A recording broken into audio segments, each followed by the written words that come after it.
Hello friends, welcome back to my channel Suryada official. So guys, আজকে একটা নতুন blog নিয়ে চলে এসেছি। ব্লগটা খুব ইন্টারেস্টিং হতে চলেছে। দেখতে পাচ্ছ আজকে আমি বহুত সেজে নিয়েছি সকাল সকাল। তা চলো ব্লগটা কন্টিনিউ দেখতে থাকো, আর ভালো লাগবে অবশ্যই লাইক কমেন্ট শেয়ার এবং সাবস্ক্রাইব টু মাই চ্যানেল। চলো স্টার্ট করা যাক।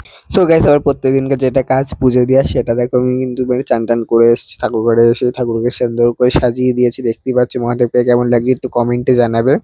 আমার খাবার কিন্তু চলে এসছে। আমি যেহেতু নিরামিষ খাবো সেই জন্য আমাকে ঘরে দিয়েছে। আমি টেবিলেও খাই, মানে টেবিলে মাছ মাংস মানে মা দাদারা খাচ্ছে সেই জন্য আর কি।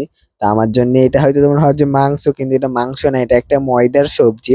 তা এটাকে আমাদের এখানে কাশ্মীরি পনির বলে। এটা স্কনের একটা ভাইরাল সবজি। তো গাইজ, আমরা এখন যাচ্ছি হলো এই যে পুজোর ফুলগুলো ফেলতে, তোমাদের দেখাচ্ছি।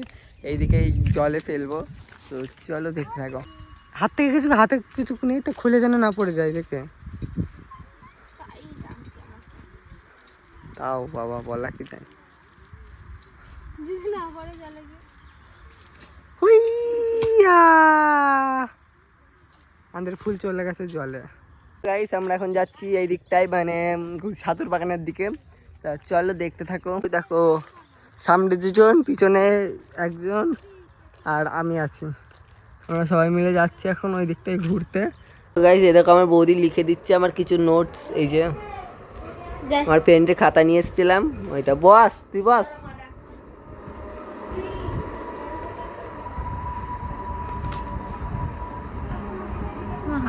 গাইস, আমরা এখন ফুচকা খাবো। এই যে বৌদি, এই যে সুদেব চলে এসেছে। বৌদি দেবে, আমরা খাবো। হ্যাঁ, বৌদি দেবে আজকে আর আমরা খাবো। হুম,